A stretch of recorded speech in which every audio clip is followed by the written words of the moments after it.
hold it down. I know I might be headed for teardrops. Now that you got me started, I just can't stop. No, no. 'Cause I love you, baby. I can't let you go, baby. I gotta tell you that I won't. I've been looking for love so true. When I was down and out, along came you. Though you might be a liar and a cheat too, I just can't quit you now 'cause I love you. Yes, I do. I can't let you go, baby. I can't let you go, baby. 'Cause I love you, I love you, I love you. No, no, no.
Now that you got me started, I just can't stop. No, no. 'Cause I love you, baby. I can't let you go, baby. I gotta tell you that I won't. I've been looking for love so true. When I was down and out, along came you. Though you might be a liar and a cheat too, I just can't quit you now 'cause I love you. Yes, I do. I can't let you go, baby. I can't let you go, baby. 'Cause I love you, I love you, I love you. No, no, no.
what you got me started, I just can't stop. No, no. 'Cause I love you, baby. I can't let you go, baby. I gotta tell you that I've been looking for love so true. When I was down and out, along came you. Though you might be a liar and a cheat too, I just can't quit you now. Okay, I think we're good, everybody. Hope you guys are all having a pretty good afternoon, evening, morning, wherever you guys are across the world. Um, Not much has changed since yesterday, since we started talking, right? We're pretty much still in this holding pattern, so I'm not going to go over everything as normal. This is going to be more of just a hangout day. There's not really much to go about. But just as a little bit of a recap here, guys, we're in this flag. If you guys don't know what a flag is, maybe you guys are new to trading or anything like that. That's a flag right there. Same exact pattern. I can even make this a little bit larger for you. Put it right here. Continuation, bearish variance. Now look at what we have here. Actually, let me do this. See the flag? There you go. Kind of see it side by side what it looks like. We're still in this nasty pattern here. We are at support, so if you guys want to take this opportunity to buy into Bitcoin or any of these crypto coins, right now is probably the best opportunity you're going to have here for a minute. And that's if you guys want to do something of a, maybe a few day hold here, like maybe a 1 to 2 day, 3 day reversal pattern that may pop up here. What we have going on here, if we go over to like the 15-minute chart, look at that. We're so close to support. And since we're so close to support, that means if you guys have a proper exchange, you guys are going to be able to place a stop loss down, which means you guys could place a trade, go to sleep, and have your stop loss set, if for whatever reason Bitcoin goes down while you're sleeping, you've only lost, probably 1 to 2% of your position. Everything else will be back in your account in the morning if it does close out. But if we go up like maybe 1 or 2%, kind of in some type of crazy anticipation for tomorrow, then you'll probably make a little bit more money there on some of the altcoins, okay? Specifically, Crow, that one's a little bit oversold right now. FTM's a little bit oversold as well. Those are the coins I'm looking to buy in here. The coins I have bought in here a little bit ago, and I'm just going to be holding them for the next, at max, 36 hours here, just kind of waiting to see what goes on with those ones. Specifically, as Bitcoin held, we got shorted quite a bit, but there was not as much whale activity as we might like. In the last 24 hours, longs liquidated 24 million, shorts liquidated 3 million. There was just not much activity going on here, even from the whales. We see like, the last few hours, some longs, some longs, some longs, some longs, but not really anything massive here, like anything that's really, look at that. Nothing's really moving the market, so to speak. That's really what we're looking for right now. Everybody's just waiting for Jerome Powell to talk tomorrow, and that's going to be what's so exciting about tomorrow. I'm going to be going live probably like 10-15 minutes before he actually starts talking. I do not know when that is, so whenever I figure that out, I'll let you guys know, but I'll be live when he's talking. But you guys know my rule. When you have a little bit of a drop, I like to buy after we break above the 20 moving average on the 50-minute chart. We're doing fine now. I'm hoping that we can break above the 50 moving average here and then try to go back up towards maybe 38.5 for the short term here. Maybe a couple of days we can have a little bit stronger reversal. But let's go over here to the 4-hour chart. We got this longer pattern right here, but until we break out of this one, or maybe if you guys are something of a short term, like maybe a scalper or something like that, that maybe you're only going to be in the market for like a few minutes or so. We do have this one going on here as well. I'm not really going to be looking at that much that one hardly at all. Maybe if you want to go here to the body of the candles, maybe that might give you something a little bit better. Maybe that, if you will. But this is going to be something more of a short-term trade where you're not going to be in it for more than an hour, perhaps, just off of a small breakout. So that's something if you guys like to want to practice day trading, that can be something for you guys as well. But for now, guys, nice and easy, steady, steady Eddie. Not much going on here. But if you guys have any questions about any particular coins, let me know. Because today, there's nothing new. We all know what's going on here. We all know Bitcoin's bearish. We're waiting to see if tomorrow is going to be the day we really break down here. That's what everybody's anticipating. But everybody's extremely bearish now. And now that everybody's bearish, I've been telling you guys since, only since yesterday, I had a thought in my head that says, a lot of times before we make these larger moves down, we have these what you might call crashes, right? A lot of times we see whales pump up the price ever so slightly to give false hope out, and then they strike, and then everything crashes down. Here's one example right here of that little thing happening. We were in this. Let me get out the magnet here. Maybe a ray. We were in this downtrend here. Pretty simple downtrend. Looks pretty similar to where we are now. Just different direction. And then we popped up above it. People got really happy. It was our first time getting it back above the 20-day moving average here. And then all of a sudden, what happened? False hope, false hope. Boom, crash, boom, leg down, boom, leg down. So don't be fooled if we do see some type of fake move here. It'll be fun to trade it. I'm buying right now just in case we do have that move with a 2% stop loss on the majority of my coins here. And if for whatever reason we have that pop, I will take a quick profit and then not be buying back in anymore because I'm still afraid that we may have a little bit of a pop like that, only to get crashed back down here, which is going to be the unfortunate thing. Over the next few days, if we do manage to break down, I do want you guys to understand it's not like this breakdown here is going to just tank us down, right? We're not going like that, all right? There are still a bunch of levels of support. This would probably lead to a bad May, June, maybe a bad summer here. Well, maybe it could happen a little bit faster than that, but that main level of support that all of you guys need to be looking at are the lows of last summer. Happened over here in 2021 as well, but also over here in the summer of 2021. So January, summer. This is where I see our next major level of support. But let's not worry about that now because if you guys are looking for more specific levels and when you guys want to buy, we've been looking at the monthly chart a little bit more here, going over the patterns of the, what happens when you break down below the 20-month moving average, breakdown, breakdown, breakdown, question mark right now because anything could still happen. But you'll notice on this monthly chart, so I'm going to make this as big as I can for you, we have the system of higher lows. Not really lower highs up here, but we have low, higher low, and we still had a higher low last month, even though, I'll show you guys this right here, just barely, we still had a higher low. What the problem is right now is the low that we're trying to stay above, if I can get to that wick right there, of 37,596. We've already actually broken down below that level, which isn't a good sign to begin with here. But in the short term, guys, if we are going to have any extended rally where whales really give us false hope, it would be bringing us back up to the 20-month moving average. That's where I see our true level of resistance right now. I know there's a bunch of other levels of resistance, but that 20-month moving average, I could see us trying to tap on that one before getting rejected. And it's quite far away if you guys actually take a quick peek at it here. Let me go over here and measure it out. That means getting back up like another 10% for Bitcoin before ultimately having a horrible May, right? So not likely to happen, but if we were going to have a resistance, that'd be it. Just because every time we break down below it, well, COVID excluded from this. This is COVID here, so it's not going to really make much sense because it just happened so fast. But going back over here, you notice we broke down right here. This month was really boring. This month right here, we broke out right back above it. Bitcoin rallied from the time of this close about 3.5%. What? Hello. Sorry, Loki came over and he's like, "Yeah, you're talking. I need to get some pets here." And all the way back over here, I'll zoom out soon, I promise. Back over here to 2014. There we go. We tapped on it once here and tapped on it once there before ultimately having that bad move.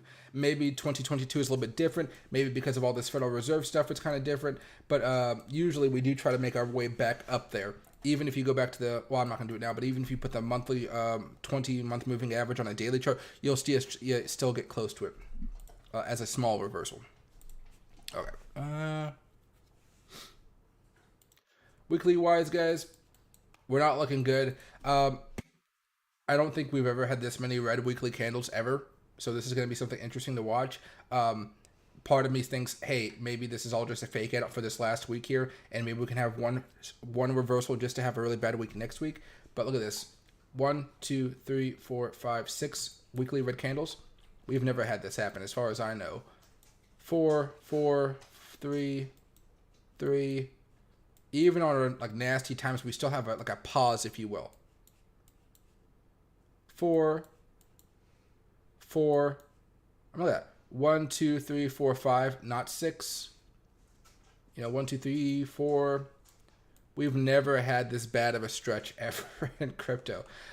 We've just been kind of like going down bit by bit by bit. And that's why if we do see Bitcoin capitulation happening sometime over the next few weeks here, guys, remember that one of the main things you're looking for besides breaking down the 100-week moving average, I'll actually put that up here right now. Can I put that right there? 100-week moving average. There we go. Let me make this a different color so it doesn't confuse you guys with the trend lines. What's a good 100-week moving average? Let's go with the good old hot pink. Yeah, there we go. All right. Look how close we are right now. Look how close we are to that 100-week moving average. That's where things start to get a little bit nastier if we break down below that one. But, you know, we're still about 5% above it. Not too bad for you. But that's the gist of what we're waiting for, guys. As soon as we break down below that, I'm going to continue. I'm going to keep on buying more and more every single day, waiting for a large dip, a large increase in volume. Because right now, guys, look at that. We're waiting for this long candle, or this, volume bar, if you will. Once we get that, that's kind of the big sign you want to start buying as much as you can until really you see something type of strong move. We can keep on buying, of course, but that's really the start where your money is going to give you the best bang for your buck, if you understand me correctly. But so far, guys, look at that. We have cycles here. Let me actually extend this out a little bit more. Forget about this part right here. There we go. Can I do this a little bit like this? Yeah, there we go. Let me get myself a good arrow here. Lower volume, capitulation, right? Oh, was this a capitulation? No, that was a capitulation. Oh, there it is. All right. That's fine. Lower volume, capitulation, so forth. Actually, there was a little bit of capitulation, but it happened right up here the first time. So same thing happened again. Same thing happened again. If you bought here, you did fine. If you bought here, guess what? You did great. If you bought here, guess what? You did great. And right now, we're here, but we're kind of just waiting. That's the big thing, guys. Waiting, and this is the part that nobody likes to do because it's the most boring part of crypto trading. But, well, the funny thing is, after we actually buy at this capitulation point, whenever it happens, nobody knows exactly when it's going to happen. Whenever we buy at this point, the rest of it, just everything kind of gets a little bit easier. Then you guys are just going to have these larger positions on the sidelines and either, an extra account or whatever. And then from there, you just go back to learning how to swing trade, day trade. We'll do that a lot more. But I'll have a daily reminder out there. Hey, we're down below the 100 weekly moving average. Hey, everybody, we just hit capitulation. Time to buy. And I think you're probably going to see a lot of other YouTubers, TikTokers, everybody like that saying that as well. And that'll be a good boost for crypto, I think, going into this new year here. But remember, going back on a daily chart of what capitulation looks like, the weekly chart always makes it look so easy, right? Like you just have this few bad weeks here, bad week there, bad week here, and if you go back to capitulation over here, bad week right here for capitulation. Same thing, right? Going back from the beginning of time with Bitcoin. But when you look at it from the daily chart perspective, let me get back up here. There we are.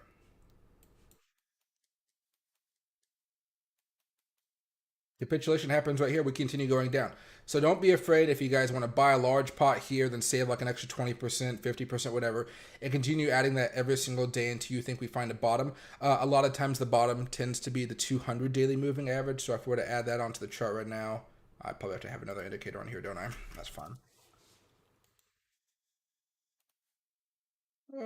What's a good color here? That's the question.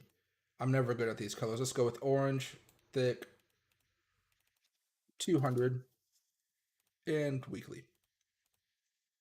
There we go. Right there, we tapped on it back in 2018. I think we actually came pretty close to it in 2014 as well, before I start going on and moving up here. There we go. 2014, we broke down below it, but that was still a good buying opportunity. If you look at it in hindsight, here, still a great move. Here, still a great move, even though you had to have a little bit of a fright, to be frank, right? Get back over here. COVID, still broke down below it, but still a great buying opportunity here. And if we do end up breaking down below it over the next few months here, or weeks, who knows how long it'll take, this is really what you guys are going to be waiting for. That's going to be that golden opportunity to buy. But remember, We capitulated right here, and we didn't touch it. So it doesn't always have to happen that way. It's just this time is really where you have all those massive signals coming down at the same time. The difference between this capitulation price right here, or maybe even this one as well, is remember if we go over to the weekly charts, the similarities between these monster crashes that we've had, monster crash, monster crash, monster crash, and even monster crash here, right? Let me go. Where is it set? Oh, right here. We had the weekly death crosses.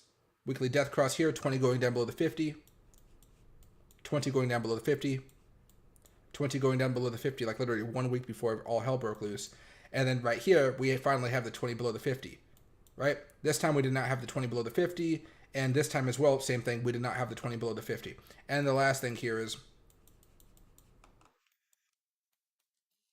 yeah, it's fine. Broke down below the 20-month moving average, broke down below the 20-month moving average, broke down below the 20-month moving average, did not break down below the 20-month moving average right here at one level of capitulation, and the other one right here did not break down below it, officially broke down below it at the end of last month, April. All right, so we have those signals of a larger move coming. The only thing that could really save us here is some really big institutional buyers coming in, and I think they would rather it just crash and then be able to buy the ashes of Bitcoin, so to speak, when everybody else is panicking. A lot of the people that own Bitcoin right now are, people that have been in it for a while, 2021 people that have, not the 2022 crowd, the huge institutional investors just yet. It's reasonable to assume that everybody at that point of capitulation, if they don't know what's going on, they're going to panic and sell. Because remember, what's the best way to go about this? The last few capitulations that Bitcoin had, which one that we talked about this a little bit later. Even Ethereum here, right? In fact, let me go to a special Ethereum. There we go. Forget all about that stuff. Ethereum is actually still holding above the 20-month moving average.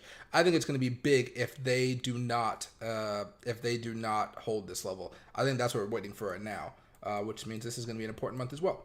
But you guys already knew that. What's the best way to do this? 2018, yeah, during that drop. Let me do this side by side for you. There we are. Month by month. Even when Bitcoin was having its capitulations, let's go back over here to November of 2018, August of 2018, right here.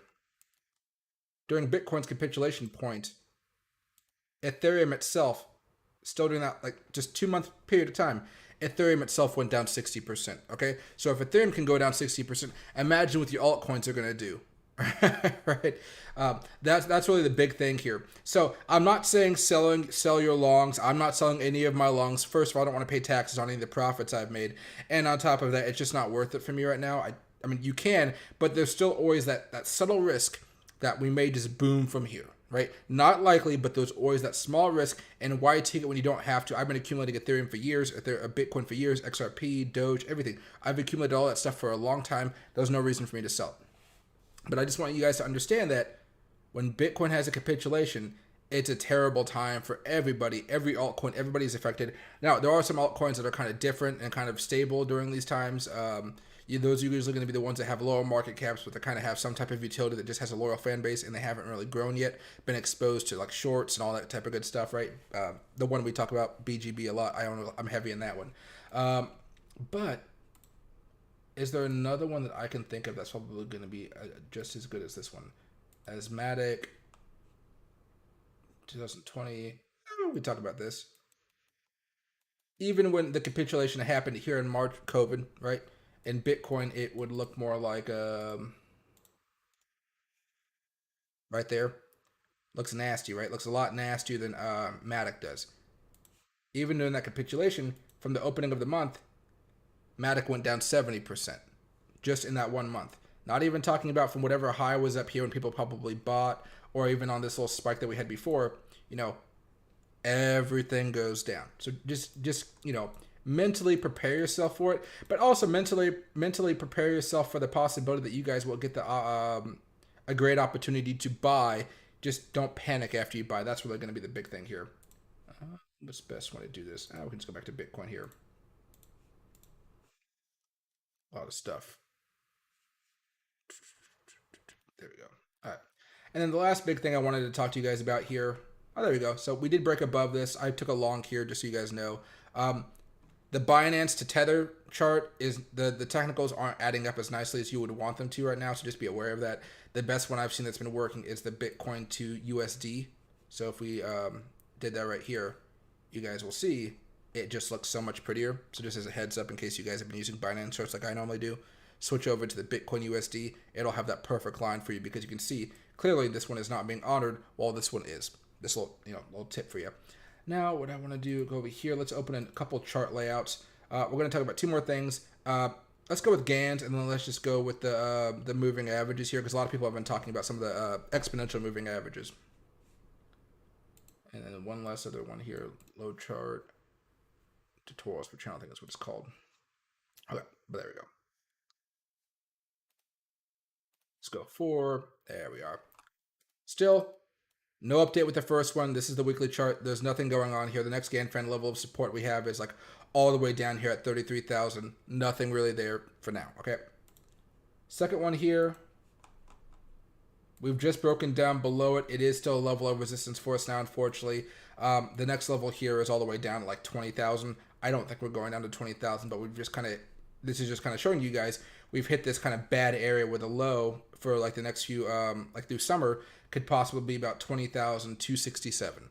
I don't think we're hitting that, but that's just kind of a, hey, the back of my mind. If we ever have a flash crash that leads to a very, very crazy long wick, you know, and it's like everybody's freaking out about 20,000 or 21,000, I'm hooking the line, whatever you want to call it, fishing term, right? That's what I'm going to be buying, but the chances of it happening, not very high. But it's a plan there, just, nonetheless. Okay, so this is shorter term. This is going back from last summer to the GAN fan levels now. Um, you know, we have a nice level of support. Next level of support here is actually about $35,000. This is the one I'm going to be using for a good buying opportunity. I'm going to have to make sure some of the technicals add up. But I think the last time I checked, actually, if I add a few... Yeah, if I had a few Fibonacci lines over here, this was back a few weeks ago now, but if we had a really bad week, I can see us having a wick that would come down below 35,000 and like 34,500 basically. I'd be looking to take a little bit of a nibble there for a little bit of a rebound. Not really a long-term hold, but a nice rebound here because look at this. This is 6 weeks of madness. We need to come up eventually, guys. This is more like we need to come up, right? And the last one here before going over to the moving average is this one, and this one's just kind of going into the beginning of the new year. You can see we honored it a little bit after. We've only been able to use it so after this basically. So a good way to show this is once we have the high, you then put the GAN level in, and so you have no idea what's going to happen. But all this stuff that happened beforehand, there's no reason to have it on the screen, right? Or you're not going to be using these GAN levels for anything like this, even though you can see they kind of match up a little bit. You're not going to be using it, right? So kind of watch this happen, slow motion here. We held support here for a while, so this is something that's actually been pretty accurate so far. Let me speed this up a little bit. Held support, broke down. This turn actually turned into resistance for us, unfortunately. And then we got rejected. And now, we're unfortunately breaking down again, kind of getting all type of choppy. But our next level of support still is right down here, about $36,000. So we are at a level of support fairly close. Not really a big one, but we are close to a level of support here. We might have a bounce on the daily for like maybe 2-3 days or so. And then let me get this one right here. Now to the fun stuff. SMAs, EMAs, DEMAs, and TEMAs. They need to find better names for this type of stuff.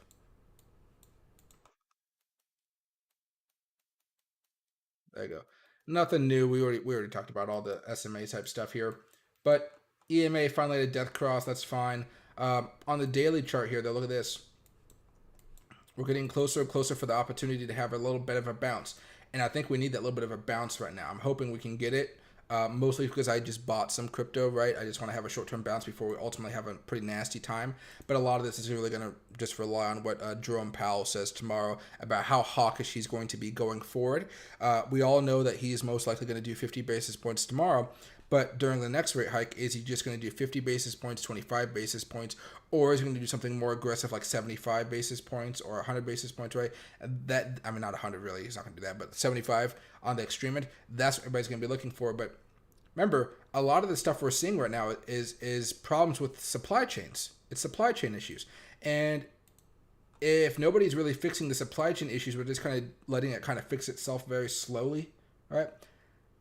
I don't know how all of that's going to really help itself out because, again, on top of all this, pretty soon the Federal Reserve is going to start selling assets. I think it's going to be at about $90 billion worth of assets every month. That will have an effect on the market. Here.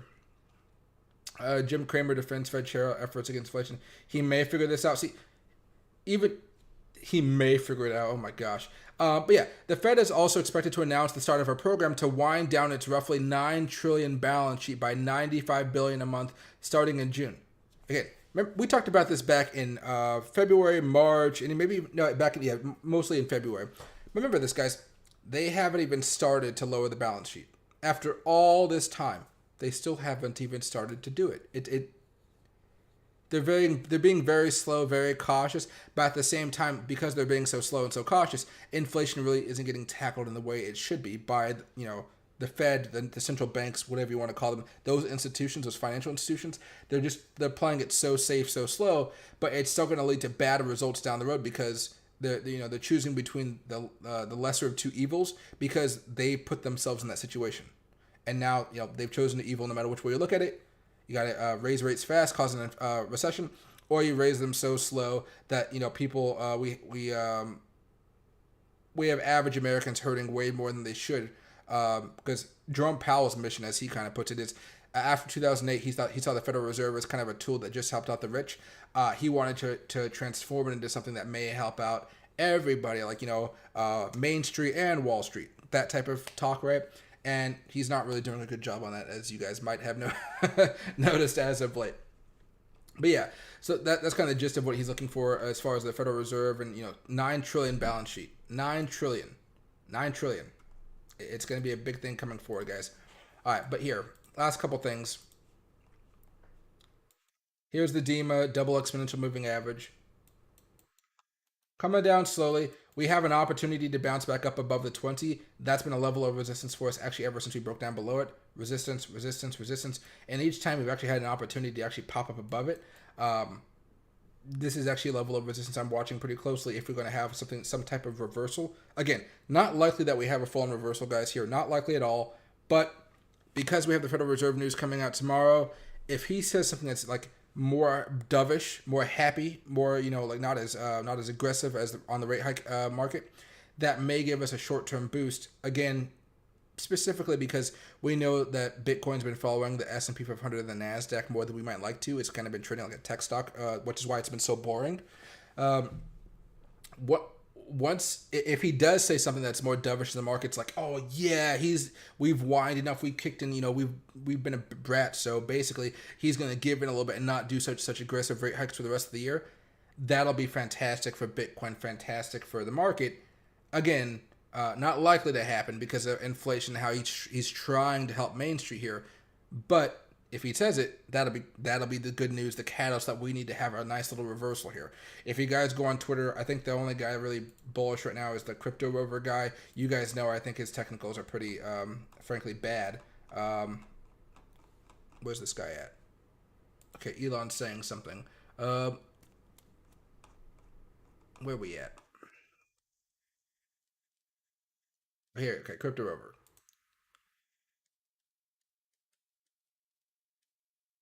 So he's been talking about this chart for the last, I don't know, couple days now, thinking this is going to be the way we rip up.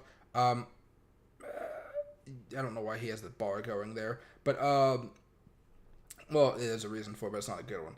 But yeah, he's basically waiting for this breakout to happen. I would be using the wicks though. That's why mine gives a little bit more leeway. If you look right here, maybe the daily chart. There you go. If you guys want to use the wicks instead of the candles, look something like that. Yeah. So resistance, resistance, resistance. That's more of what I'm looking for. I think if you use his, there's an opportunity to have a false breakout, which would not be so fun. We've had false breakouts before, and those are usually the bad times where we get hit the hardest here as far as crypto is concerned. But it's been a while since we've had a false breakout like that from a reversal from coming a downtrend reversal. Excuse me. There you go. But until we break down to that, there's not really things crazy going on. If you guys want to go over to the daily chart, I mean, then we got something else going on here as well. There's a lot of trend lines you can use, but not really going to be. What the heck is with that one? There we go. Normally, after I'm done, I just put down one line, it just stops putting down lines, but I guess I'm clicking too aggressively today. But yeah, that's another one right there. That one looks a bit more interesting. If we broke out above this one, no matter how bearish I am with anything, I would still buy that breakout for a nice little move. Because by then, you guys would actually see the 200 daily moving average kind of cropping down. So if we had an opportunity to break out above it, that'd be a nice little surge right there. It would still be bad overall. I mean, crypto would still be bearish in my opinion at that point in time, but there'd be a lot more hope, and hope can cause a lot more people to kind of come into the market. Okay, what's the best way to go out of here? I mean, yeah, 5 minute chart here. There you go. 5:15. Yeah, it's fun. Okay, hope you guys are all doing well here. Sam's Club had chicken thighs and drumsticks for 98 cents a pound. I have never been to a Sam's Club. I have never been to one of them. I know we have Costco's out here. I think Costco is made actually in Washington. Let's see. And hey, Elmer, volatility calls. Yeah, I think they're probably going to be fine. Tomorrow, you'll see some volatility. I think the best thing that I'm going to be looking at tomorrow is probably day trading options. That's going to be the most fun I can see for me. Today was a lot better for day trading than it was over the past few days. Let me pull up, move my phone out of the way. No, not that watch list. Let's go to tutorials. No. There you go.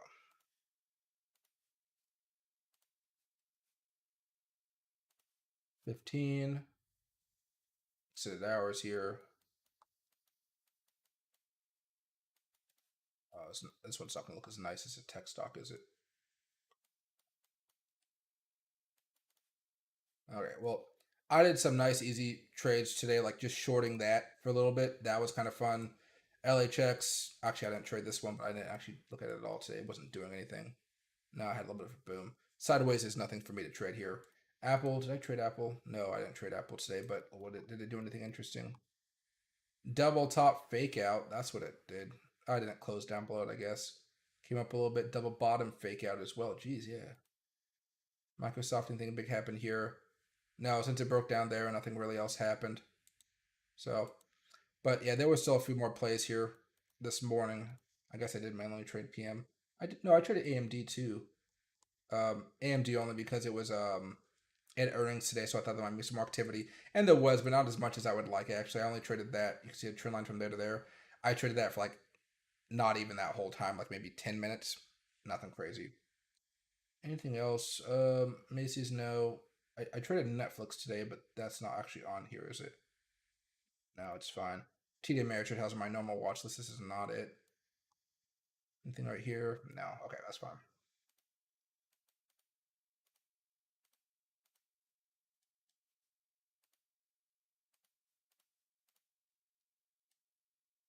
Yeah, I'm gonna figure out a way to fix that chart then, since Binance's chart isn't looking as nice as the regular Bitcoin USD charts.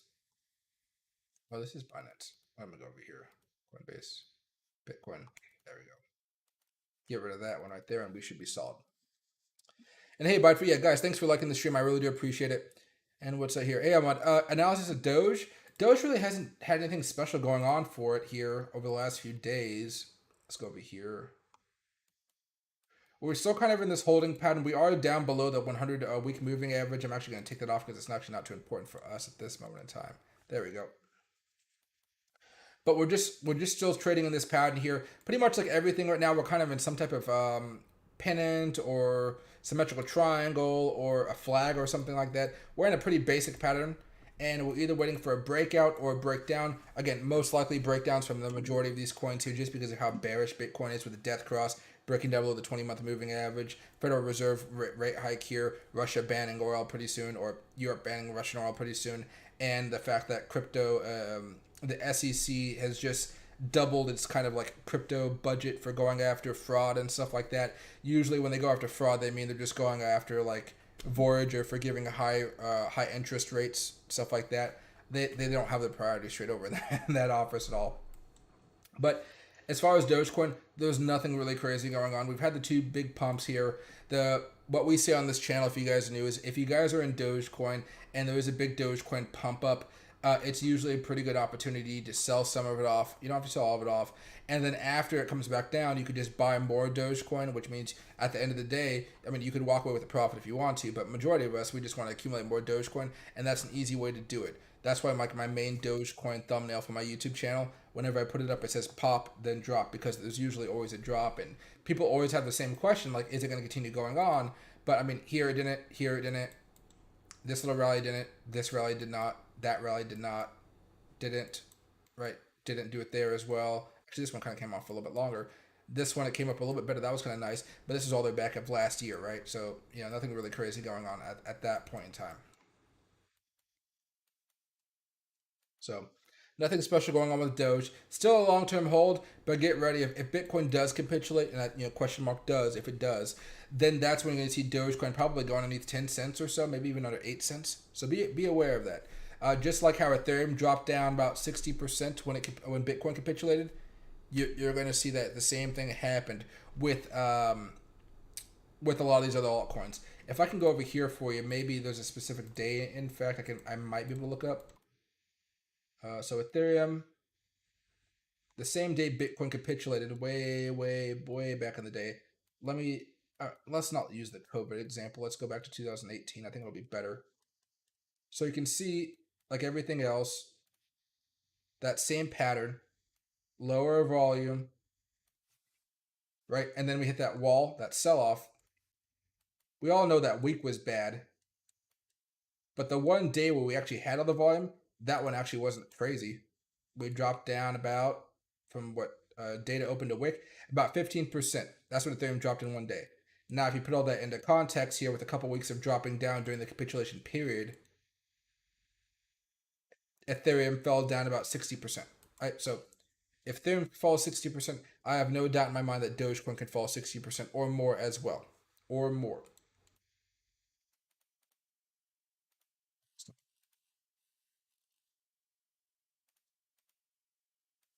Going back over here to Litecoin as well. This is 2021. Let's go back over here.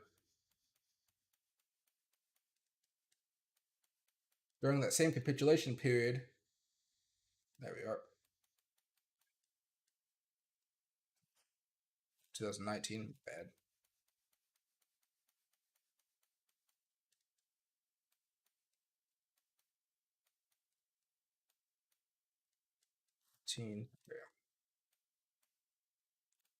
Wow, this one really didn't even have a as nasty of a red candle. Probably because I don't think many people just trade Litecoin anymore. I just don't think it happens. Um, but here, you can see the same thing right there, that capitulation zone. On that day, it fell down about 15% as well, actually, pretty similar. But if we look at it, same thing. Throughout that whole process, Litecoin dropped 60%. So if you guys are looking at this right now, I mean, who knows if we're actually here or if we're up here or if we're up here, right?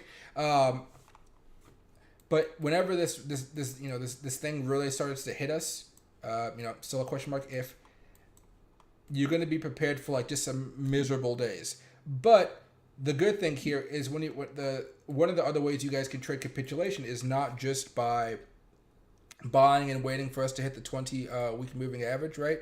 I think that one is that's this orange line here.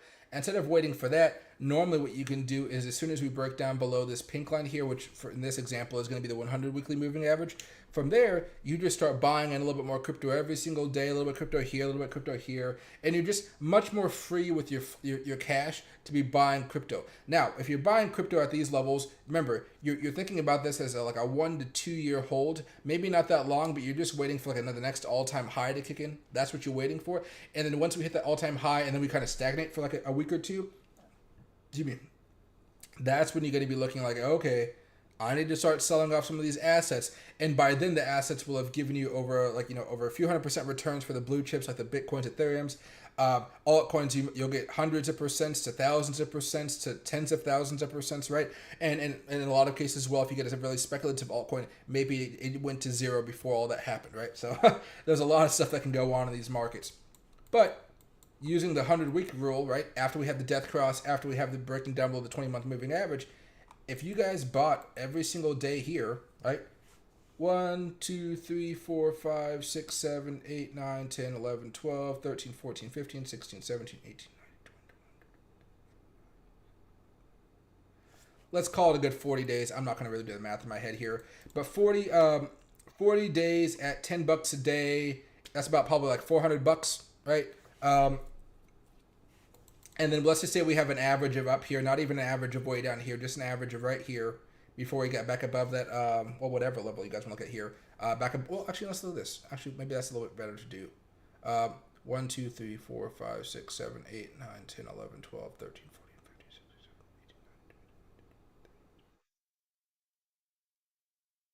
So let's just call this 25. It's 26 now. Let's just call it 25 before we got back above this because it was a COVID drop. 25 days times 10 bucks. That's about $250 there. Not a lot, but some people don't have a lot of money to invest, right? But let's say the average of that was probably somewhere right around here, right? About like let's even it up about $6,000. Okay. Well, if you would have just sold a while later, let's say somewhere up here in this kind of a choppy weather. Let's go back down here about 6,000. Let's even go to the bottom. Let's not even go to the top. Just somewhere in the middle up there. That few $100 still gave you a 787% return, which means oh god, I hate doing this type of stuff in my head because I used to be the guy in class that was like, why do I have to write everything out? I have a calculator, right? I don't like thinking in my head unless it's like something for patterns. There we go.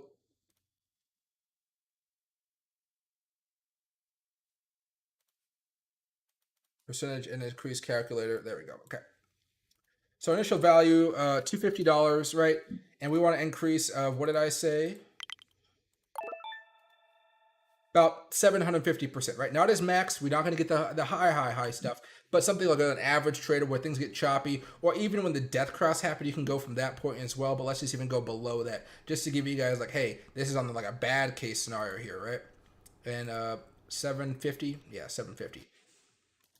750, that $250 turned into over $2,000, right? So if you only had an opportunity to put $10 a day into crypto for every day that we were down there, well, guess what? If that means you're probably not as wealthy, but that means $2,000 is going to be a lot of money to you if you turn $250 into that amount, and then from there you can do a couple things. You can spend that money, pay off bills. I don't recommend. I mean, you can do whatever you want with the money, right?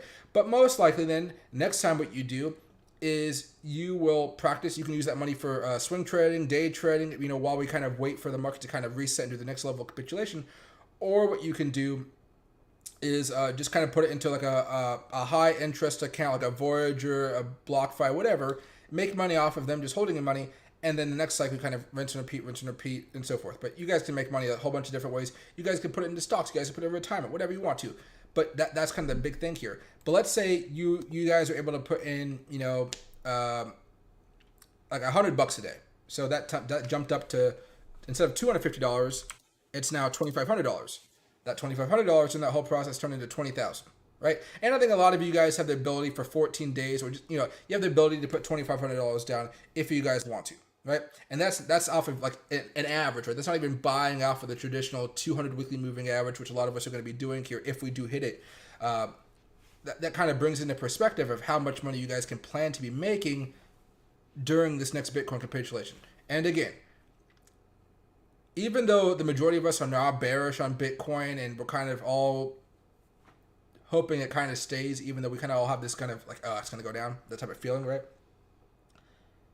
If you guys understand that while we're down below the 100-week moving average, you guys can just buy and buy and buy. It'll feel like a lot of money now, but down the road, you'll just be like, sweet, right? Now, the cool thing about this one, though, is this COVID drop really only lasted before we were back above the 100 weekly moving average. It only lasted like 26 days. Well, this isn't going to be the right chart here. Let's go back over here to the longer one. I want more data.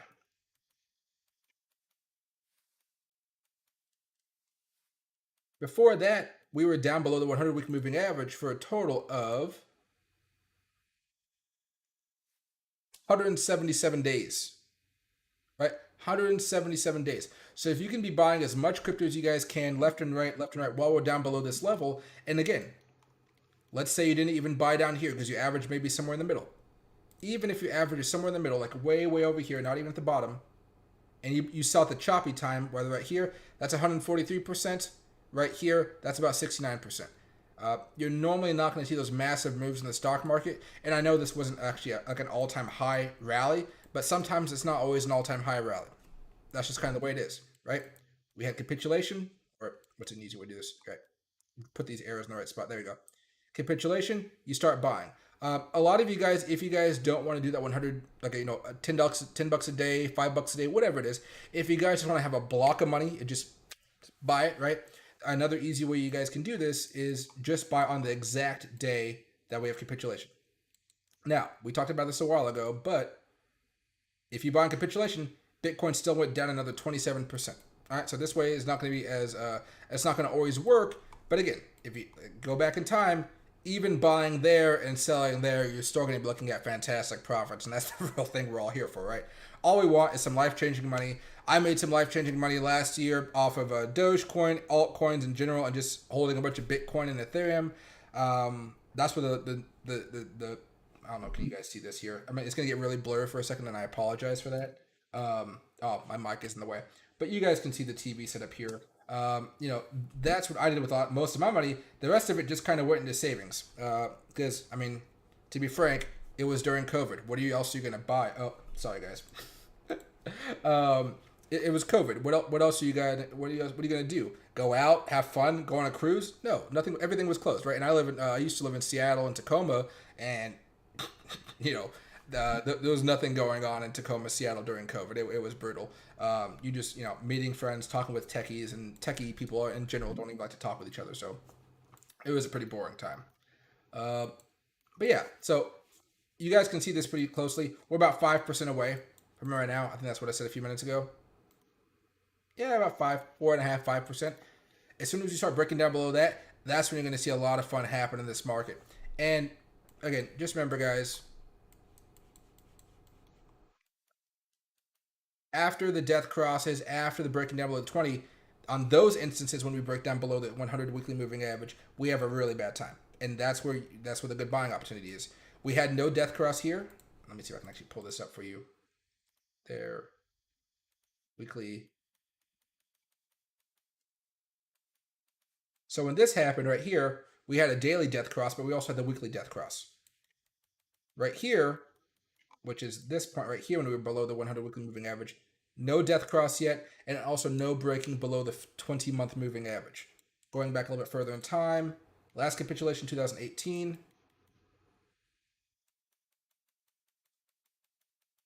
There we go. Death cross happened over here. Also had a death cross that happened right here as well. Also broke down below the 20-month moving average. And then when we broke down below it, we had a bad time. All right, so we're going back into this old pattern because not every single capitulation has this type of massive downside here, right? Maybe a quick way to explain this is on this capitulation right here. Let's just go back to there. On this capitulation from highs to low, Bitcoin came down a total of 87%. All right, now that's all the way back in 2014, so maybe not as reliable here, right? 2017, 2018, Bitcoin came down 84%, right? Over here, not an all-time high, right? But we saw this COVID kind of effect on the markets. We came down about 71%. So far, since the all-time highs here, Bitcoin has come down about 45%. So if we were to kind of go back to that same ballpark of maybe 70%, 80%, 70% brings us kind of right, pretty close, not exactly there, but pretty close, well, a little bit further actually, to the 200 weekly moving average now. So if that kind of history repeats itself, it should line up pretty closely to the 200 weekly moving average, and that's why I'm so kind of bullish on buying that specific zone there. But remember, every week that we continue kind of dragging this out and we're kind of going sideways and doing all this other stuff, Every single week that this goes on, that 200 weekly moving average goes up a little bit more, a little bit more, a little bit more. Not a lot, but enough, right? So if, here, we can actually zoom in here so you can see each individual tick. There's no grid right now, but if I just put on magnet, oh, not magnet, there you go. In the last week here, it's gone up about 193 bucks. 193 bucks a week. So every week gets a little bit higher, gets a little bit higher, gets a little bit higher. Not a lot, but enough where if we're looking back on this in a month now, and we still haven't actually been able to come down, that'll mean that the floor that we're looking at is going to be a lot. Oh, sorry, my dog walked in. A lot better for us, right?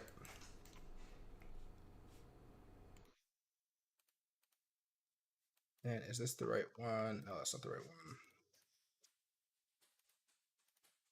There we go.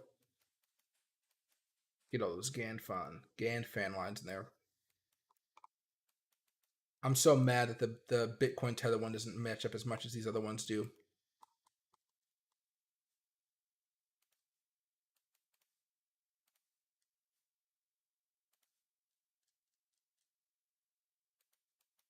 That's probably the best way to look at it right now. Actually, one last thing here before I go back to you guys' questions. How often do we actually bounce? Or is this really something we really bounce off of? We don't really bounce off of this ever, really. I mean, a little bit there. But before this, we really bounce off of it? No. It's rare that this thing is actually used as a level of support. It just seems when we break down below it, we tend to have a really bad time below it. We bounce off of it here a little bit. Um, yeah, and that's what back over here. No, I wouldn't say we really bounced off of it. We just went choppy all over it. All right, got to find a reset button on TradingView. All right,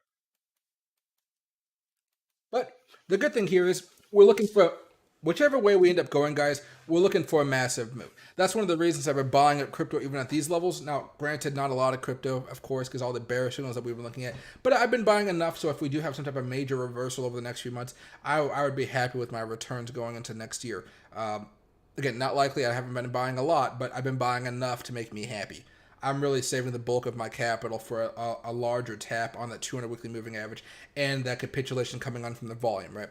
That big wick of volume is probably, like, for all the money I have saved up, 25% is going to go down the exact day that we actually have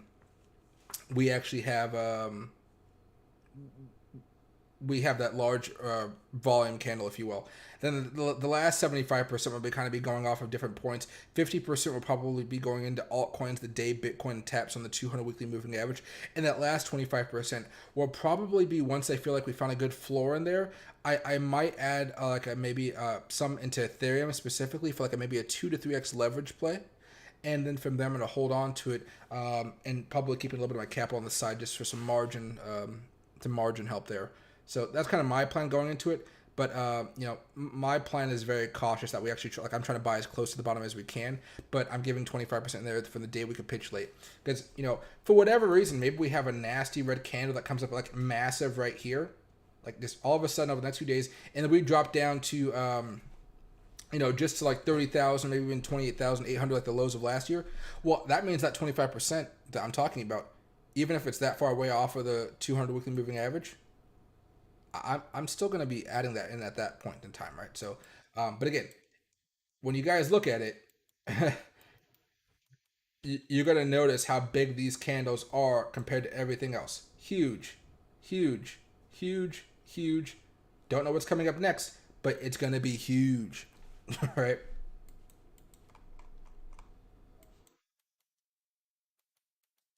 And once we get this all over with, guys, we can get back to work on being bullish. That makes life everybody easier for everybody. But I want you guys to have a plan in place. That way, this is what it's going to look like. All of us are going to find a good buying strategy here if we capitulate, right? We're going to have our good averages in altcoins, the blue chips, whatever you want to call it. We're going to have great positions with great averages. Down the road, there are going to be a lot of people who missed out on the opportunity because they were too afraid. You're going to notice them in chat rooms, and not just in my chat room. There's a whole bunch of other YouTubers, TikToks out there. you're gonna see all those people saying, "Oh, I wish I would have bought. I wish I would have bought," over and over and over again, and it'll be kind of crazy because if you just kind of like analyze Bitcoin, go back 2014, maybe even 2013, kind of when all this started, and you look at every single time this happens, it's a pretty recurrent theme in Bitcoin's history here. It just seems like every single time everybody feels like this time is going to be different. This time it's not going to happen to us. This time everything says it's not going to happen. How dare it happen to me, right? So you know you guys want to start saving up money and capital for that, but I'm not going to tell you guys exactly when to buy. Everything I just kind of told you guys was my personal plan, what I'm looking to do here. You guys can copy it, do whatever, but I'm not perfect, so don't expect my 25% theory, 50% theory, 25% theory to kind of give you the best profits out there. I'm just thinking it's going to give me a good profit for me, and I'm not worried about making 700% versus 800% versus 1,000%. I just want to make over like 500%, right? That's my main goal on my investments here. And of course, altcoins, way better than that, of course.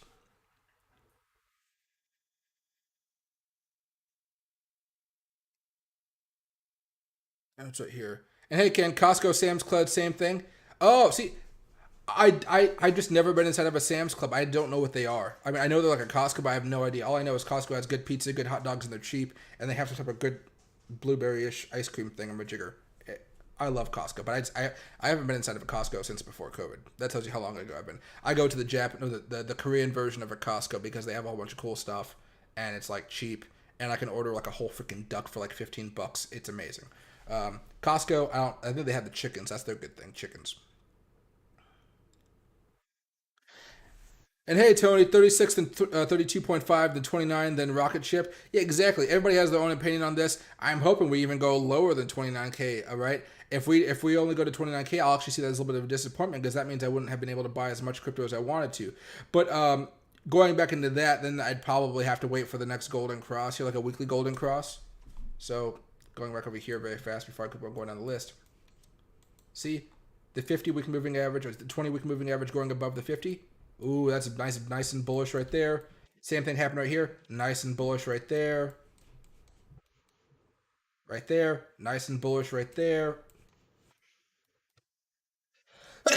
Excuse me. Ooh. Excuse me. Ooh. And then going back all the way back over here, like to 2012, that was very bullish right there as well. So that, I mean, if you guys want to wait a little bit longer and be as cautious as you can and risk losing some profits in order to just be kind of happy with the only see your money go up from the time you buy it, a lot of good opportunities come after you guys will buy off of a golden cross in the weekly charts, just so you guys know. The difference there is instead of buying and having an average somewhere like probably, if you guys are going heavy, somewhere like around $200 back in the day, you know, the price will have ran up about, in this case, actually only about 25% before the real big move happened. More closer in time, though, right? Uh, the price went up like 171%. That's more likely to happen this time just because everybody's going to be a buying frenzy to get into crypto whenever we have a crash. I don't know if it's going to be like a COVID V here, but I think it might be more of a COVID V or something like this. Not so much something that lasts for like months and months and months of being down this low. Although it could, I just don't really see that happening this time around because I think there's so many people waiting to buy crypto, but nobody wants to buy it in the $30,000 range. I think everybody's kind of hoping like, hey, let's try to buy it in the $20,000 range. We can get a better money for it.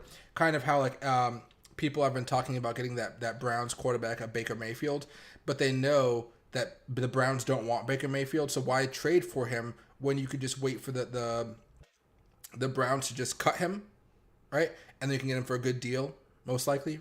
So that kind of thought process is still applying to crypto. You know, the more you know. But definitely going to be a nasty time ahead. We're just kind of waiting to see how long it's going to take for that to occur. And hey, 209 Customs, even though Bitcoin looks bearish, I think tomorrow we will have a nice pump because I believe the market already priced in the 50 basis point rise unless they do a 75. I don't think they're going to do a 75. I bought in anticipation for a bump coming tomorrow, especially since we're at this larger level of support here. The thing is, the wild card of what we're all looking at now is the fact that when Jerome Powell talks tomorrow, he could say a lot of stuff. He can say a lot of stuff, and that's the problem here. If he goes out there, and says, "Okay, we're raising the rate by 50 basis points fine. Maybe next month we're going to do 75 basis points. But still fine. That might be okay. But whenever they ask him questions, sometimes he may say something that disturbs the market, or especially if they go after crypto tomorrow, that could really be a bad thing. But yeah, I agree. We're kind of due for some type of short pump up here. We've never had 6 bad weeks in a row, never in the history of crypto. Bitcoin bad weeks, right? So going off of some like that little nugget of logic there, we should finish off this week green. We should, whether we do or not, who knows? These things can be broken all the time, right? Ichimoku clouds worked really well up until this last cycle. That's something I had to learn the hard way.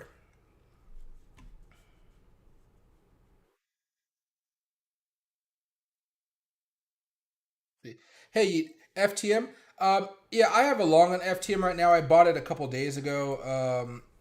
It's well on the drop here when Bitcoin kind of found its bottom. FTM is really beat up. I mean, like I'm still holding mine, but it really hasn't been giving me profit. I'm pretty sure I'm going to sell it unless Bitcoin does something really great tomorrow. But I only bought it because Bitcoin was at support. Look at this weekly chart. This is being held up by the 100 weekly moving average at the moment. This was just a nasty move. Nothing about this particularly looks really good except for Bitcoin. Bitcoin has a little bit of a pump here, but it broke down a while ago. It consolidated for like 2 days, waiting for Bitcoin to do something, and then the ground just kind of came out from underneath it. I think this is a nice little move that maybe you might get a little more of a boost. Maybe another 10% out of it. But as far as holding it over the next few weeks or even a month, I wouldn't be as encouraged to buy it for that long of a period of time. I'm only holding this for like, I mean, at max the day after tomorrow. At max the day after tomorrow. I'm hoping that if we have a bump, it'll come within those 48 hours, if you will. And then after that, I'm out. It may even run up higher than that. Fine. I would have taken my not massive, but I would take my good profits. And then from there, I'd be happy with what I got. I'd really be happy with it. But right now, FTM, right? Kind of at this holding pattern, but maybe if we can look at some Fibonacci levels. But even then, man, this is still looking pretty rough. The trend changed over here. On the weekly chart, it'll look like we held support. There you go. See, held the fib line on the weekly chart, not the daily chart, the weekly chart. And then maybe we're gonna have a little more of a rebound there. If we take another dip down, we're gonna go down to like 50 cents. That's like another 25% loss on this play. So be very very cautious about hopping into this one. This has had bad times in the past as well. Back over here when COVID hit during capitulation from the highs, or not even the highs, it dropped down about 87%. And I think people are just kind of fearful of that as well. Back over here in 2021, back in May, it had a different chart. This is not the same as Bitcoin, right? From the time from last summer when the July kind of conference that kind of boosted crypto back up, it fell down about 83% on that time as well. Now that we're looking at it from these levels, we've only fallen down about 78%. Wow, we've actually fallen down pretty far, pretty fast with this one. But if it goes down even more, it might even get down to like 97% down from all-time highs. Just be careful with it. Just because if you think about it, this has gone up so much higher than Bitcoin, a lot of the other altcoins. FTM for a while has been fantastic. If you bought during the COVID lows, your return on investment was like 16,000%. That's kind of why it's been coming down so much. There are still a lot of people that bought all the way up here. They still have a bunch of money in it, and a lot of them are just saying, you know what? I think 15,000% return is fantastic. I think 10,000% return after all that waiting is definitely worth it. And they're just kind of taking some profits off the table. Meanwhile, you have people that are over here, they kind of have some bags, right? But let's say you bought down here or bought over here, kind of hoping for some type of dip and rip. You're down about 62% from that level.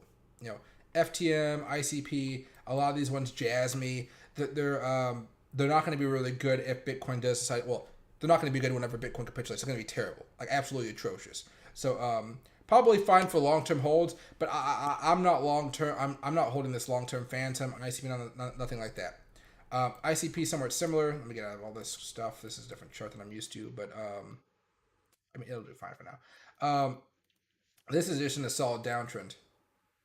If I think anybody's going to buy into this, it would have to break out of this line first in order for anybody to see this as bullish.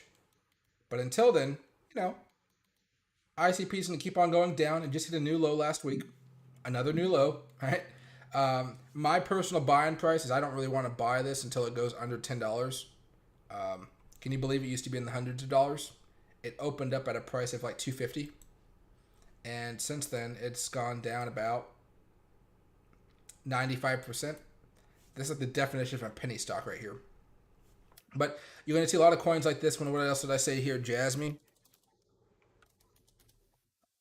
right here as well. I know it has a little bit of false hope in it right now. It makes you feel like something really good could happen with it. It may have a good week actually this week here as it kind of stays choppy. But whenever Bitcoin capitulates, that's when you see the nasty move here as well. But right now, well, I guess it has given up a lot of the gain since it actually popped here. I mean, from the all-time lows it had here, that's a pretty good rally. 360%, that's a fantastic rally. But unfortunately, if you bought anywhere up here, let's just call it the middle zone right there, you're down. You're already down about 50%. You already turned into a bag holder after trying to buy this, right? Not everything ends up being like ApeCoin, right? We all hope it does, but a lot of times it doesn't. On the short term here, actually, it does look like it does need a little bit of a pop rally here, maybe back up to like 0.024, a little bit there, but not much. But there, I mean, even stuff like Dogelon or Elon Doge, whatever you want to call this coin, Dogelon Mars is I think the proper name for it. This had some crazy pops and stuff like this. These low market cap coins, these are the ones that are going to fall hard, but I think they're going to be great buying opportunities down the road, especially if they already have a meme presence out there. Doge, Elon, Dogecoin has a good meme presence. Sheeb, those coins are going to survive all this kind of nastiness coming ahead because they just have some such adamant supporters. And throughout the whole thing, you're going to see people like Matt Wallace pumping Dogecoin, even though it's going down and losing people a lot of money. You're going to see people pumping Sheep, pumping, Maddox, and everything. All these coins that people know about, people are going to be pumping them the whole time around. You will see new coins kind of come out during the next cycle here, and that's why it's so important that you guys also spend time not just on page 1 of CoinMarketCap, but you guys also come down here to like page 2 and 3 and 4 and 5 and maybe all the way up to 10 or so, because right now number 100 is OX or ZRX, and that's at a $590 million market cap. That's pretty cheap. Well, guess what? We just go over at page 5. Now we're just under $100 million market cap starting off, right? And then from there, you look at the prices and so forth. The best thing you guys can do is look for coins on CoinMarketCap.com that are under a penny and that have a low market cap. Under 500 million is usually fine. And then from there, looking for like a good social media following. That's all you're really looking for there. Hopefully, they have some way of getting onto Robinhood or Webull in the future. But here, Open DAO. What is that? Not last 90 days. That's down 80% year to date. It's down 90%. Probably not something you want to be buying. But I mean, heck, if you have like $10 and it's on an exchange, throw $10 in it. It may turn in and surprise you, right? With some of these coins, you really don't have to put much money into them. That's the crazy thing about them because they're such low market cap. Rise, actually year to date, it's actually even. That's actually surprising. Troy, don't know what it is, but it's down only 40% for the year. That's not terrible. Hi-Fi Finance. There's going to be lots of opportunities for you guys to find coins in here. Then, of course, you get up to the pennies and stuff like that. But about like half of my investments are going to be within, not half. Maybe like 30% to half, probably 30%. I'm going to be a little bit more cautious. We're going to be buying coins on page 2 through 5 on CoinMarketCap.com. Maybe 10%, maybe 10 to 15 here or something like that. But if we go over here to actually, no. Let's see. Yeah, probably page 8. Let's say 7 or 8, maybe. I don't know. Because when I see this is if Bitcoin capitulates and Bitcoin falls like an extra, what are we at, 30,000, almost 40,000, falls back down to 25,000, a lot of altcoins will probably fall down about 40 to 60%, which means these market caps are going to get cut by 40 to 60%, which means flash sale, fire sale for a lot of these coins. I'm going to be buying as many of these coins as I can. And that means, guys, kind of make sure you guys are prepared for this. You guys want to have exchanges open that have these specific coins. So for whatever this one is, let me go to my rule here, make it under a penny. Lunar year to date is actually up 87%. That's not bad. Let's just go here. Yeah, Lunar. It's on rank 777. It is on a bunch of watch lists. That's awesome, but it only has a market cap of 16 million. But it's on 15 million watch lists. That's actually pretty crazy there. So this is something that I'd probably invest in after doing some more due diligence. Don't just kind of buy this out of nowhere. But you go down here and you see, where can I buy this at? Right now, it's only on PancakeSwap, Bitmart, and Digifinex. Right? So if you have access to one of those exchanges, maybe you want to buy it there, or maybe you just say, hey, I'm going to wait for it to get on another exchange and I'll find something else. A lot of you guys will probably say, I don't want to make another exchange thing. But three exchanges that I think you guys should probably have, just to get the most coins there. I have links for two of them down below, KuCoin and BitGet. Those ones you guys should have those ones. You guys should make accounts with those ones just because they're great for those random coins out there. But then if you guys are outside the United States, you guys can use Binance. If you're in the United States, you can use Binance US. Those also, BitRX, I think that's what it's called. All types of good ones. But remember, coinmarketcap.com, all you got to do is come down here, scroll down to the bottom, and see what you can find. I don't know. What's another one over here? Bitcoin, no. Gamercoin? Sure, Gamercoin. Gotta go down here. So this one's on KuCoin. So you want to buy it on KuCoin. That's what you got to do right there. It's better than BitThumb, whatever all these other ones, PancakeSwaps. That's really the strategy here. But use this time while everything, frankly, is pretty boring in the crypto markets. We're still in this kind of flag here. Nothing interesting is happening. So use this. Well, at support, I guess that's something. But use this time to really do your due diligence on those coins that you might be buying down the road. Make sure you have an exchange set up or you have an account set up so you can buy them. Again, I have two links down below for BitGet and KuCoin. They're both fantastic, but you want to be able to buy any of those coins. On BitGet, for example, I was on BitGet last, I think. You can find coins like SMG. This market cap is under $1 million. It is tiny. You guys would probably only want to invest at maximum $100, and that's going big for this one. That's even going big, big, big. Most people probably just toss it anywhere between $5 and $10. But because you can find it on exchanges like BitGet, I think you should be able to see right here. Gate.io, BitGet right here, or the high confidence rating, if you trust the ratings here. If you're able to buy it there, then what that means is you guys aren't going to have to pay the fees that might come along with PancakeSwap or MetaMask or anything like that. You don't have to pay the $100 gas fees for Ethereum. Why would you ever want to do that? That's traumatizing to pay gas fees, right? I weep for those people that have to use gas fees. That's kind of the gist of what I wanted to talk to you guys about a little bit today. Hey, Allenton, hope you're having a good time, my man. Any comments on Algo? The same as everything else right now. Nothing really crazy going on with Algo as well, as far as like what I see coming up in the next few weeks here. Short term, sure, it could be kind of fun to day trade, but I think over the next few weeks, everything's gonna get hit pretty hard. I think it could be good for a longer term hold, especially if the market cap drops like an extra 40% or so. I'm gonna be excited for that one, but I'm pretty much in a holding pattern as far as that one's concerned. What about Crow? It's up. It's at 29 cents right now. Would you load up? No, Crow will go down to all-time lows eventually. Again, long-term hold, sure. But if you guys are trying to play the swing off of a Bitcoin capitulation, you're going to find that Crow goes down a lot lower than what it is now. Crow it's had a bad time. It's a nice for a reversal. I have some right now for a reversal play on it, but it's not something I'm really doing like holding for a long period of time right now. I have no long position. I have a short-term swing position on Crow. I guess probably Crow would be. We can just go off Coinbase here, right?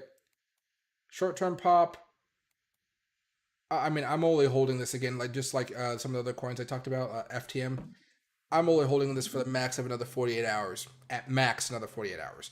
After that, I'm selling it because most likely, I think if Bitcoin does have a bearish week, bearish Friday weekend, and you see the altcoins have something similar, you're just going to see this end up being like a hump, a shoulder, if you will. So that's what I'm fearful for because I have no idea when that hump may actually finally, die off. But for now, yeah, if you wanted to buy some Crow for a short-term position, go for it. I mean, it's up to you, of course. But what I usually like to do is I buy a lot of these coins here after they have these little bit of a dips, after these have these larger moves. In particular, when they break above the 20 moving average on the 15-minute chart. Happened right here. Good happened. It happened well there. I didn't buy it here. I might have actually fallen into the trap of taking a loss on this one, probably a short stop loss here. But I actually wasn't paying attention to Crow on this specific day. I had no idea it even dropped this day. I kind of caught it the next day, and I was like, okay, well, this is a pretty extended downward move. Maybe I can buy it here. And now we're breaking above the 200. I still think Crow can go a little bit further, but that concept comes from me trading Bitcoin quite a bit. So if you look at Bitcoin here, I bought some here at the same time after a little bit of a drop. It's still doing fine. I'm happy with it. I'm going to be holding this one for like maybe a day or two as well. And last time we had a nasty drop down here. Well, this wasn't too nasty of a drop. But, you know, you buy it right there. It ended up having a nice little pop. Is there like another nasty move here? You usually use this method for nasty moves. I have it right here. Came down, but ultimately it still worked out.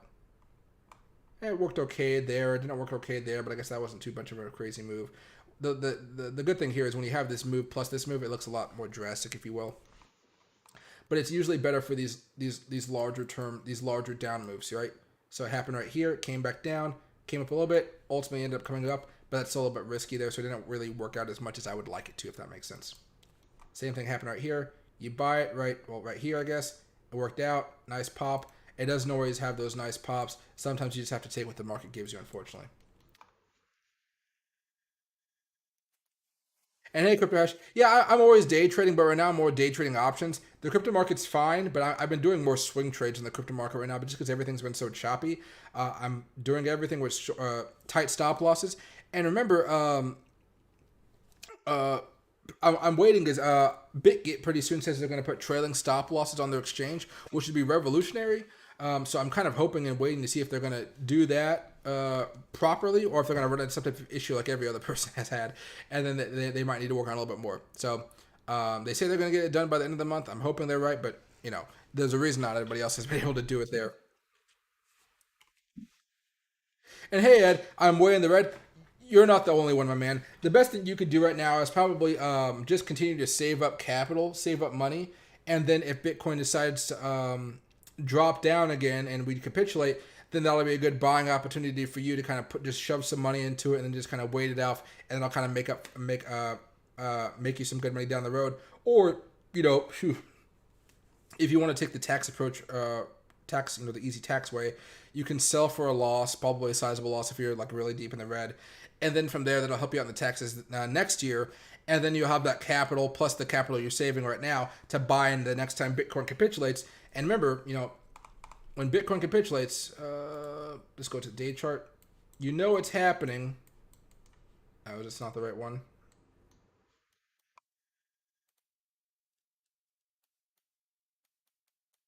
There you go. See these little arrows? Because we have these huge, long red volume bars. Sell off, sell off, sell, right? Happens all the time. And when we hit that, that's usually a good place to start buying in. And because we haven't had it yet, that really means that we're most likely going to see another big drop coming in the foreseeable future. Just nobody knows exactly when it's going to happen. Nobody knows exactly when it's going to happen. I want to stress that a lot.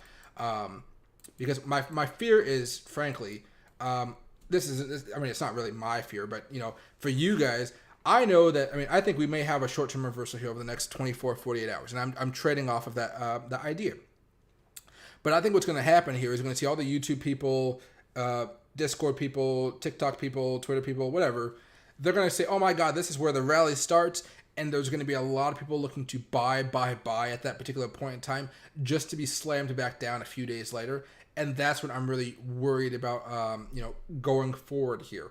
But there's an opportunity for a reversal. So if you guys did want to take that bullish outlook and buy right now, this is still a really good price to buy if you guys think we are going to hold on to this trend line right here.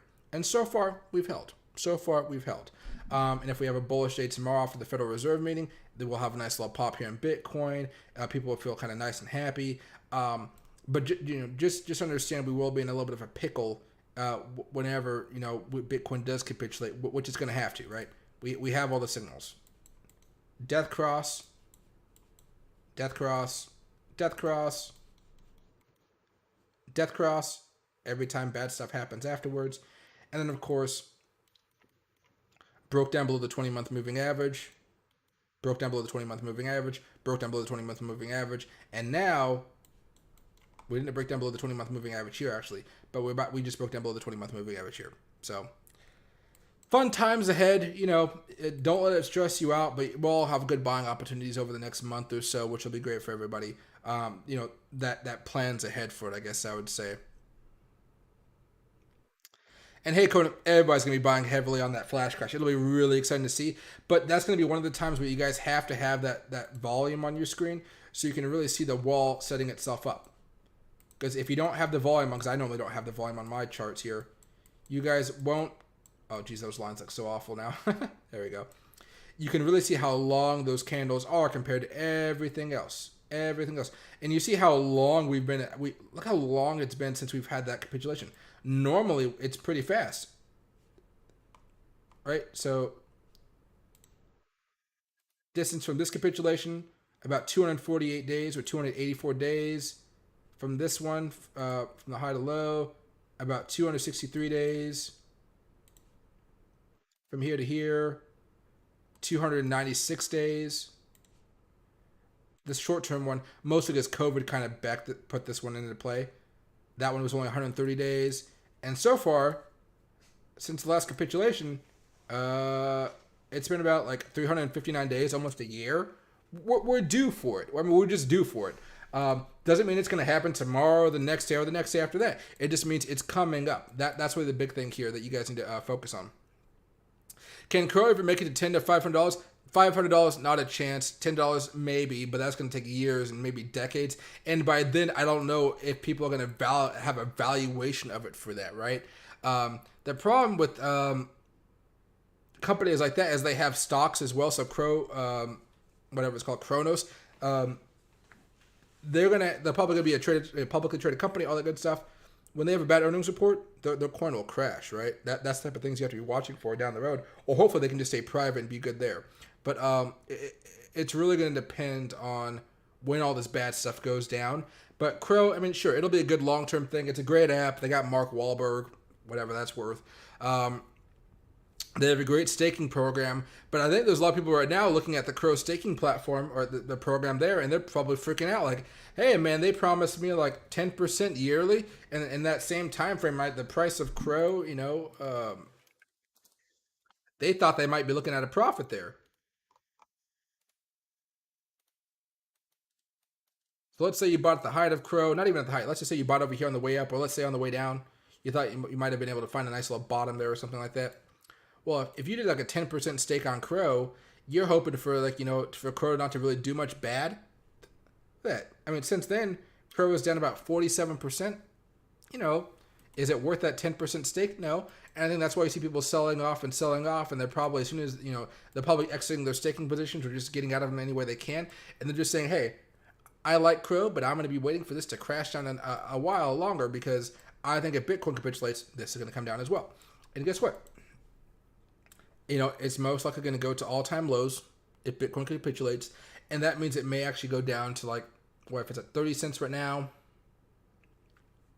15 cents, 10 cents maybe. 10 cents maybe a little exaggeration, but it could go down that far. So that's really the problem that everybody's going to have going forward with a lot of these coins. And it's not just Crow. It's, the Jasmines, all of the coins that we talk about here, they're all just going to have terrible times, but some are in better positions than others, right? Some didn't just open up this last year. Some have been around for a while, so they have some nice levels of support and resistance that we can kind of rely on.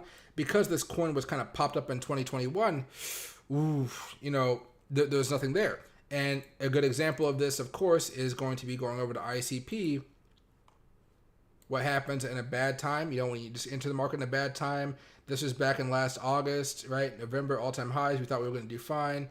And, I mean, it's just been in this downtrend ever since, right? So we have no support. We don't know how far we're going to drop down. It's just when we find a bottom or somebody wants to use some type of fancy Fibonacci tool or something like that, maybe then they can find it. But, I mean, if you're going off of this, I don't even know how you would want to trade this. Like, trend angle 45. This is not going to be that accurate, so just forgive me here. But I don't want to take the time to actually do a proper Gann friend level here.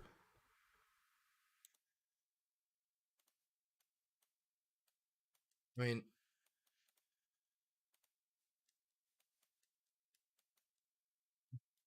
almost closed above it.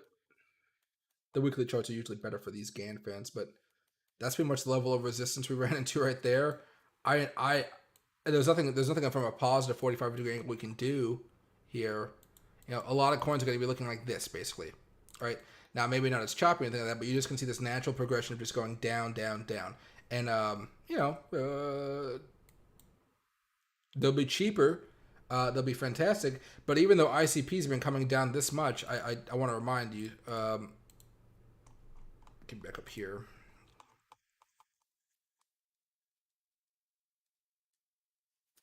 It's still number 35. It still has $3 billion market cap. But I mean, you can obviously see it has not been performing well so far this year.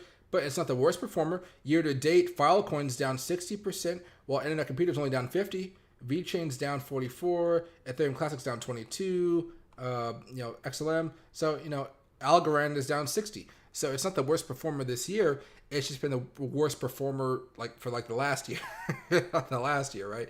But yeah, so we're gonna have a lot of problems going forward with a lot of these coins, though. But save up, guys. You don't feel like you have to be buying much right here. I really stress that you guys sign up for one of the exchanges down below, preferably BitGet. Not you guys don't even have to put money into it. I don't care about the financial aspect of it. I want you guys to open up a BitGet account because they have a paper trading account. I think KuCoin might have it. I don't know if they do. But basically, you can practice trading. That's the big thing here. If you guys can practice trading with fake money, it'll go a long way to help you guys out. That way you guys know which patterns work out for you and so forth. And pretty soon, I'm going to have my trading journal for you guys as well. I need to put on a website to sell it or something like that. The time limit to get it for free already passed. And a lot of you guys got it. I think over 150 of you guys downloaded the free trading journal, so that's awesome. So I'll make sure that to get that for the rest of you guys as well. So, but besides that, that's the end of the stream, guys. I hope you guys all had fun watching it. I'll see you guys tomorrow, probably the afternoon or midday, depending on what time zone you guys are in. We'll be going over the Federal Reserve comments. We'll be listening to Jerome Powell live on the stream here as he answers questions. And then from there, we'll be watching Bitcoin live and also the NASDAQ and the S&P 500 live, so we can kind of get an idea of what's going on, how the market is reacting to all this stuff, because since we are at support, everybody's watching. Everybody's watching. Nobody wants to break the support level, because if we do, you will see shorts just slam us down to the Fibonacci level, and then from there try to push us down harder and harder and harder, and then you just see kind of a not a crash, but a small route to where we have to consolidate for another few weeks before ultimately coming down again. But then that gives us more time to maybe retest the 20-day moving average, the 50-day moving average, and so forth. Okay, so stay safe, keep saving, be smart about your money, but don't feel like you guys have to do a bunch of crazy stuff right now. Feel free to just keep on practicing trading and do the normal stuff, or if you guys want to go on day trading, you could do that as well. BitGet's great for that.